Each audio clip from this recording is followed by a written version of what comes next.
Hey there, my actor friends. It's Michael Kostroff.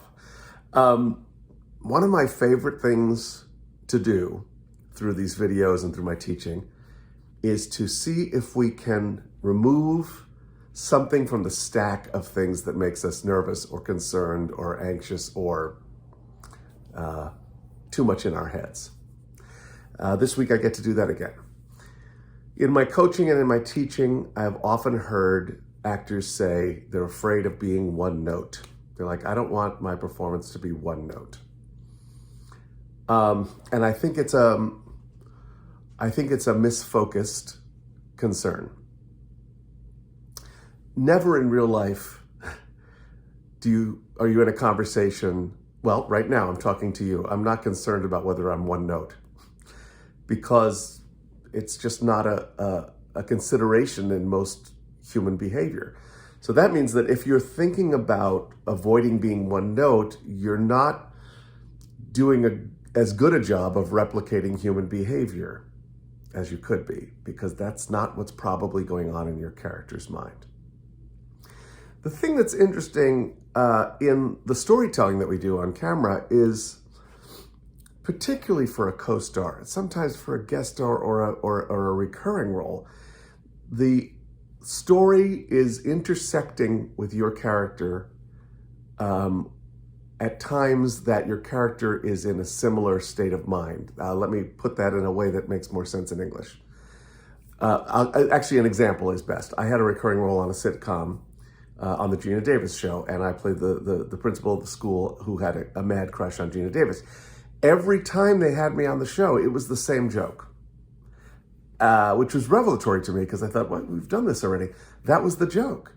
So every time those two characters crossed paths, all we were interested in story-wise is me being smitten with her, right? We didn't need to explore other notes. But often, unless you're playing a series lead and your character's taking a journey or through a film, and you're going through changes, avoiding playing one note should not be your biggest concern. Now, in your analysis of the scene, I think it's really valuable to go, well, where does it get important to me? Where are the things that surprise me as I go along? What are the discoveries for my character as I go along? Maybe I don't start in the same place that I end.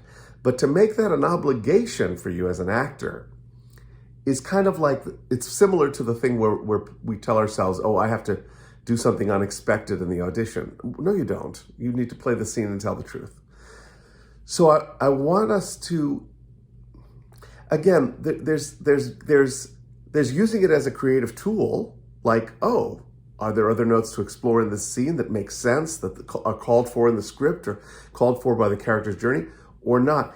To use it as a tool as opposed to something that makes us nervous or anxious or concerned or feeling like we're not, like our work is not enough. Do you know what I'm saying? So of course you do, because you can't answer me right now. I'm going to just assume that you do know what I'm saying. We do a lot of taking something that could be a cool acting tool, and then we turn it into something that's a test or a source of anxiety. And that's what happens with this one note idea. If you've ever seen somebody just lose their shit about something, they're on one note. The person who comes in to complain to the manager, or the person who feels betrayed, or the person who, whatever, I can't think of any other examples. They're often one note, A detective investigating a suspect can often be one note of just being in that inquisitive, trying to assess things place. An overworked parent is sometimes, that's what we see whenever the character appears in a scene. That's what we're seeing. So worry less about being one note. In fact, don't worry at all about it being one note.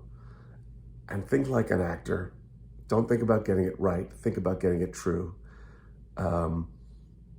And discover the other notes by virtue of your good actor work, of assessing what the character's needs are, what the discoveries are, what the journey is along the way. And if there's no journey, there's no journey. You know, again, I'm going to repeat this. You might have, you know, a recurring role as an over it waitress. And every time they come into this restaurant, you're over it. You don't need to worry about being one note. We want you to be one note. That's part of the story, you know. There are so many sitcom characters that are like that in particular. But that's my message to you today. Take it off the pile of things that worries you, put it on the pile of possible tools to employ in your actor work. It's okay to be one note if that's where the character's at. I hope that's helpful to you. I love making these videos, love your comments, love your responses. And I will be back. Yes, and you can subscribe to these so that they come to your mailbox every week. And let me know what you think about the OneNote idea. And I'll be back with more thoughts next week. Thank you for joining me for these. Bye.